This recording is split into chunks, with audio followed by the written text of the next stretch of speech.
Bio study channel में आपका स्वागत है। मैं माया करड़िया फिर से एक नए वीडियो के साथ आज हम बात करने वाले हैं 11th क्लास के कोशिका जीवन की इकाई चैप्टर के बारे में, जिसमें मैं आज आपको बताने वाली हूँ इस वीडियो में सेल थ्योरी के बारे में, सेल साइज, प्रोकैरियोटिक और यूकैरियोटिक कोशिकाओं के बारे में।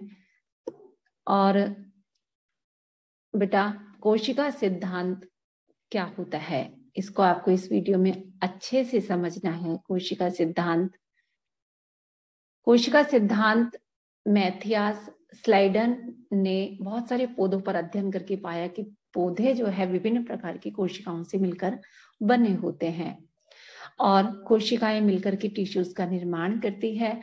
और इस तरह से स्लाइडन वैज्ञानिक ने जैसा देखा कि कोशिकाएं मिलकर के ऊतक का निर्माण करती है, एक प्राणी वैज्ञानिक थियोडोर स्वान वैज्ञानिक ने जंतु कोशिकाओं पर अध्ययन किया और पाया कि जो पतली परत कोशिकाओं के बाहर पाई जाती है वो जीव द्रव्य झिल्ली होती है और ये भी कोशिकाओं की बनी होती है। चलिए, ये देखने के बाद पादप कोशिकाओं में कोशिका भित्ति मिलती है, जो पादप ऊतकों की या पादप कोशिकाओं की विशेषता होती है। इनके आधार पर पौधों और प्राणियों के लिए कहा गया कि शरीर कोशिका और उनके उत्पादों से मिलकर के बना हुआ होता है। इस तरह से जर्मनी के वैज्ञानिक थियोडोर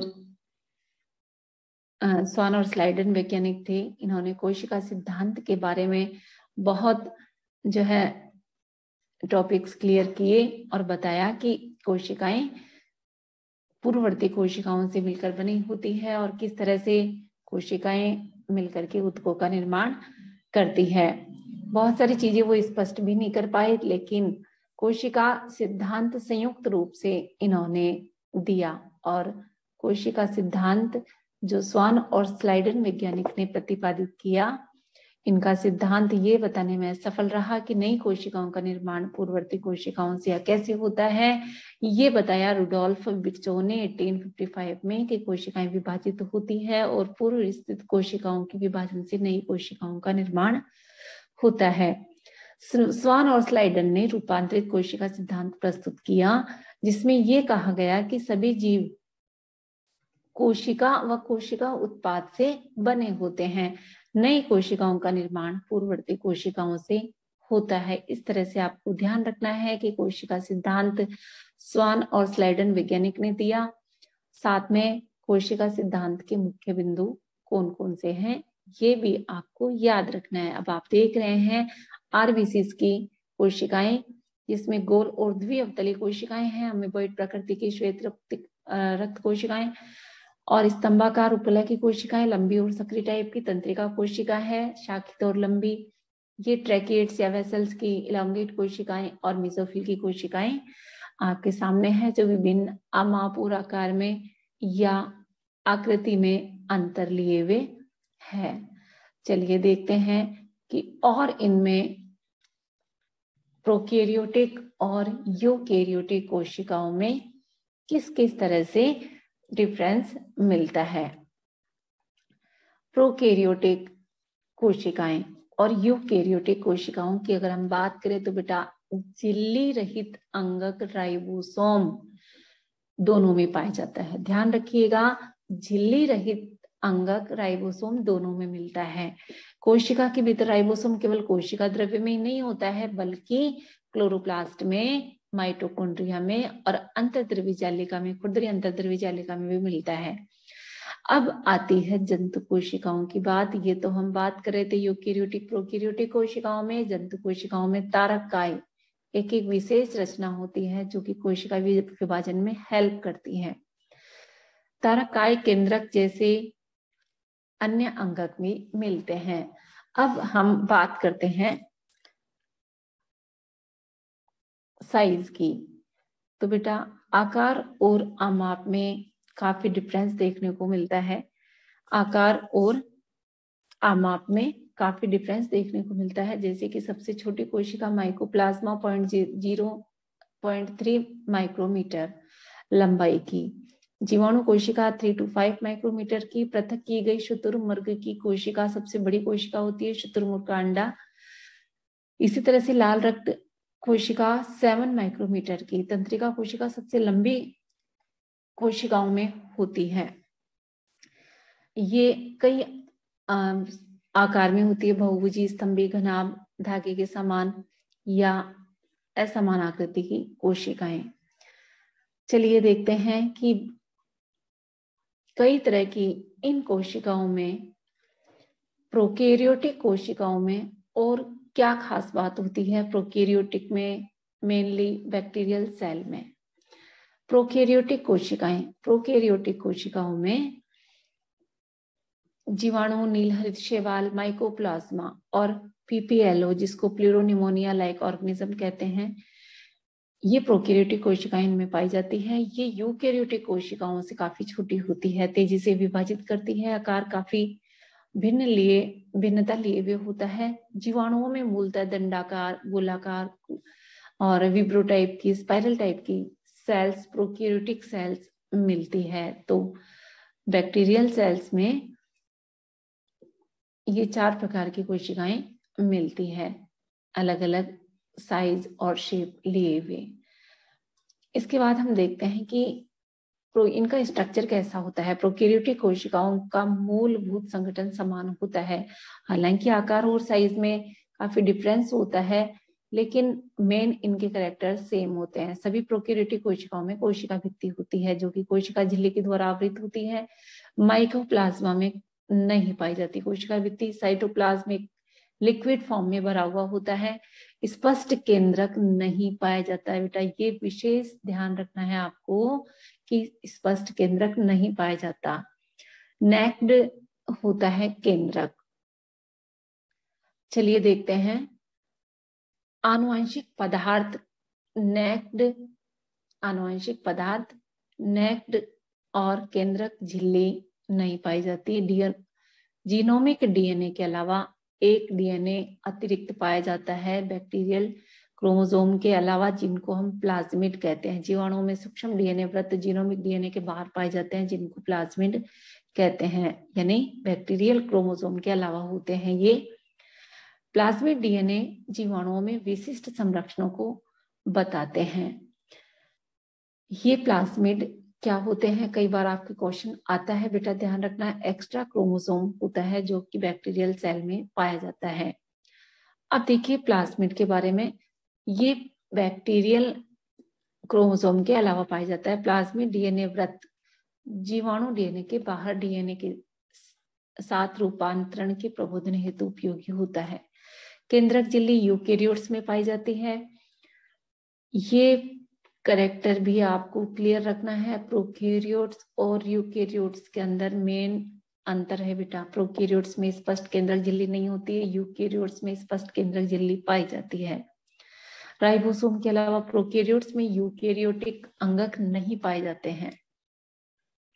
कहने का मतलब है कि राइबोसोम तो दोनों में पाए जाते हैं, लेकिन जो यूकैरियोट्स में ऑर्गेनेल्स पाए जाते हैं वो प्रोकैरियोट्स में नहीं पाए जाते हैं। प्रोकैरियोट्स में कुछ विशेष प्रकार के अंतर्विष्ट मिलते हैं, और ये अंतर्विष्ट कोशिका झिल्ली के फोल्डेड होने की वजह से मिलते हैं।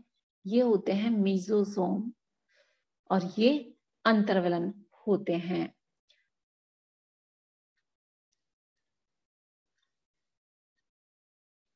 चलिए आप देखिए जी, बैक्टीरियल सेल आपके सामने है। किस तरह से bacterial cell 1 to 2 micrometre, PPLO की 0.1 माइक्रोमीटर और विषाणु की कोशिकाएं 0.02 से 2 माइक्रोमीटर की कोशिकाएं आपके सामने अलग अलग आमाप और आकृति की कोशिकाएं दर्शाई हुई है। देखिए इन कोशिकाओं में कितना डिफरेंस मिलता है। अब इन कोशिका के ऊपर पाया जाने वाला जो कोशिका आवरण है, इस कोशिका आवरण से किस किस तरह की रचनाएं और क्या क्या कार्य इनका होता है, प्रोकैरियोट्स में और यूकैरियोट्स में किस तरह से ये कोशिकाएं मिलती है। अधिकांश प्रोकैरियोटिक कोशिकाएं, विशेषकर जीवाणुओं में एक जटिल रासायनिक कोशिका आवरण मिलता है। कोशिका आवरण दृढ़ता पूर्वक बंधकर 3 स्तरीय रचना बनाता है, जिसमें सबसे बाहर की परत होती है ग्लाइकोकैलिक्स की, शुगर और प्रोटीन की बनी होती है। अंदर की कोशिका भित्ति और कोशिका झिल्ली होती है। यद्यपि बाह्य परत या बाह्य आवरण यद्यपि आवरण के प्रत्येक परत का कार्य भिन्न है, लेकिन तीनों मिलकर के ये सुरक्षा का कार्य करते हैं। अब देखिए बेटा, इन जीवाणुओं के अंदर कोशिका आवरण में डिफरेंस के आधार पे ग्राम वैज्ञानिक के द्वारा अभिरंजन विधि विकसित की गई, और इस अभिरंजन विधि के आधार पे ग्राम पॉजिटिव और नेगेटिव बैक्टीरिया बताए गए। जो ग्राम अभिरंजन को ग्रहण करते हैं वो ग्राम पॉजिटिव बैक्टीरिया, और जो ग्राम अभिरंजन को ग्रहण नहीं करते हैं वो ग्राम नेगेटिव बैक्टीरिया कहलाते हैं। ग्लाइकोकैलिक्स की जो रचना है, जो साइज है, जो मोटाई है, ये डिफरेंस मिलता है। कुछ बैक्टीरिया में अलग टाइप की होती है, जैसे एक डीली आच्छाद के रूप में होती है और डीली आच्छाद के रूप में अवपंक परत बनाती है। कई जीवों के अंदर ये कैप्सूल के रूप में दृढ़ संपुटीकृत होती है, मोटी और कठोर हो जाती है। कईयों में कोशिका भित्ति कोशिका के आकार को निर्धारित करती है और संरचनात्मक भूमिका प्रदान करती है। जीवाणु को फटने और निपतित होने से भी बचाती है। इस तरह से सुरक्षा का कार्य होता है कोशिका भित्ति का। कोशिका झिल्ली, कोशिका भित्ति के अंदर कोशिका झिल्ली पाई जाती है, और ये कोशिका झिल्ली देखिए क्या कार्य करती है बेटा। कोशिका झिल्ली का मेन कार्य होता है वर्णनात्मक। कोशिका के बाह्य वातावरण से संपर्क बनाए रखने का कार्य होता है। यह यूकेरियोटिक झिल्ली जैसी होती है प्रोकैरियोट्स में भी, लेकिन एक विशेष झिल्ली में रचना जो कि कोशिका झिल्ली के फैलाव से बनती है, यह मीजोसोम, जैसा कि मैंने आपको पहले बताया, ये फैलाव पुटिका, नलिका व पटलिका के रूप में होता है प्रोकैरियोटिक कोशिकाओं में। और कोशिका भित्ति निर्माण डीएनए प्रतिकृति व संतति कोशिकाओं के वितरण को सहायता देता है। श्वसन यानी कोशिका भित्ति के द्वारा श्वसन स्रावी प्रक्रिया, जीव द्रव्य के पृष्ठ क्षेत्र, एंजाइम्स की मात्रा को बढ़ाने में भी सहायता करता है। और झिल्ली में विस्तार पाया जाता है कई जीवों में, और वर्ण की लवक के रूप में ये पाए जाते हैं जिनमें लवक मिलते हैं। चलिए देखते हैं कोशिका झिल्ली के क्या क्या बेनिफिट्स आपने देखे। अब कोशिका झिल्ली की जीवाणु कोशिकाओं की बात करें तो जीवाणु कोशिकाएं बेटा चलायमान भी होती है। हम प्रोकैरियोटिक कोशिकाओं में जीवाणु कोशिकाओं की बात कर रहे हैं। प्रोकैरियोटिक कोशिकाओं में जीवाणु कोशिकाओं की हम बात कर रहे हैं। तो अब जीवाणु कोशिकाओं की बात करें, चलायमान भी होती है और ये अचलायमान भी होती है, यानी मोटाइल और नॉन मोटाइल होती है। जो चलायमान होती है उनमें चाबुक जैसी रचना मिलती है, पतली झिल्ली जैसी रचना होती है, जिसको हम फ्लैजिलम या कशाभिका कहते हैं। हालांकि इनकी संख्या और विन्यास अलग अलग जीवों में अलग अलग होता है। जीवाणु कशाभिका या फ्लैजिलम 3 भागों में बटा हुआ होता है, जिसको तंतु, अंकुश और आधारीय शरीर कहते हैं। कशाभिका का सबसे बड़ा भाग होता है तंतु। ये कोशिका सतह से बाहर की ओर फैला होता है। जीवाणुओं की सतह पर पाई जाने वाली रोम और झालर जैसी रचनाएं भी होती है बेटा। ये गति में सहायक नहीं होती है। रोम लंबी नलिकाकार रचना होती है जो विशेष प्रोटीन की बनी होती है, और झालर जो है एक शोक टाइप स्ट्रक्चर होती है जो जैसे तंतु होता है। ये बाहर प्रवर्धित होते हैं और पानी की धारा के साथ पाई जाने वाली जो चट्टाने हैं, पोषक ऊतक है, इनसे चिपकने में सहायता प्रदान करते हैं। देखिए आगे राइबोसोम और अंतर्विष्ट पिंड क्या होते हैं। राइबोसोम का मेन कार्य होता है प्रोटीन सिंथेसिस। बेटा ध्यान रखिएगा, क्वेश्चन आता है प्रोकैरियोट्स में राइबोसोम कोशिका की जीव द्रव्य झिल्ली से जुड़े होते हैं। राइबोसोम कोशिका की जीव द्रव्य झिल्ली से जुड़े होते हैं। किसमें जुड़े होते हैं? प्रोकैरियोट्स में। 15 से 20 नैनोमीटर आकार की होती है और 2 इकाइयां 50 S और 30 S की बनी होती है। S होती है स्वेडबर्ग इकाई, और सेडिमेंटेशन रेट के आधार पे S नाम लिया गया है यहाँ पे। चलिए आगे देखिए, राइबोसोम के ऊपर प्रोटीन संश्लेषित होता है बेटा। मेन कार्य होता है राइबोसोम का प्रोटीन सिंथेसिस। ये आरएनए के साथ संबद्ध होकर के पॉलीराइबोसोम बनाते हैं और प्रोटीन सिंथेसिस का कार्य करते हैं। अब देखिए अंतर्विष्ट पिंड क्या होते हैं। अंतर्विष्ट पिंड होते हैं बेटा प्रोकैरियोट कोशिकाओं में जो कोशिका द्रव्य में पदार्थ बचा हुआ होता है, ये अंतर्विष्ट पिंड उसको पैक करते हैं, संचित करते हैं। ये झिल्ली के द्वारा गिरे नहीं होते हैं, ये स्वतंत्र रूप से पड़े होते हैं, जैसे फास्फेट कणिकाएं हैं, साइनोफाइसियन कणिकाएं हैं, ग्लाइकोजन कणिकाएं हैं। इस तरह की कणिकाएं जो है पैक्ड पाई जाती है अंतर्विष्ट पिंड में। चलिए आगे देखते हैं हम सेल्स के बारे में। जैसा कि मैंने आपको बताया, प्रोकैरियोट और यूकैरियोटिक सेल्स के अंदर भी आपको डिफरेंस करना है।